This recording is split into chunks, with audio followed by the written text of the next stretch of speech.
Hey guys, welcome back to Free Car Repair. Our mission here at the garage, guys, is to save you as much money as we can. That's why we make these absolutely free videos. Let's go ahead and start on it now. So, which fuse we need to check for the heated seats? We're going to demonstrate on 2017 Honda Civic, guys. You have two different fuse boxes, but we'll need to work inside the vehicle. The fuse box that's located under the dash on the driver's side. You look upside down, guys, you're going to see a fuse box that looks just like this one. This right here, okay, is the OBD port. So this is the fuse box. We're going to zoom in so we can show you with a great detail. But before we continue, let's explain why it's important to test fuses and relays.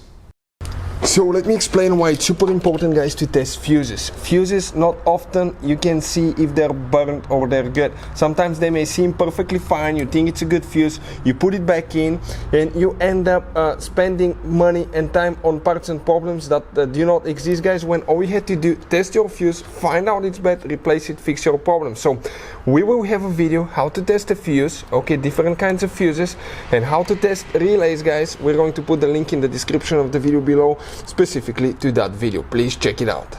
So the fuse, guys, for the heated seats, where that fuse is located.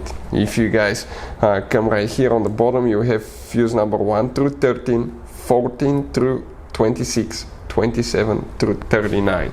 Here, the fuse that we'll need to check for the heated seats, if yours is equipped with, will be number 27, 8, 9, 30, 31, 32. That fuse that we have missing right here, guys, that's the one that you will have for heated seats, okay? If yours is equipped with heated seats, you will have that fuse right there.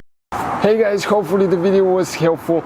If you have any questions, don't hesitate to let us know. Leave a comment below. We'll try to make a video for your specific problem. Like, subscribe, comment, let us know what you think. And guys, by the way, we have more than 19,000 free repair videos on our YouTube channels. Videos that can save you thousands of dollars in repairs. Thank you for watching and see you next time.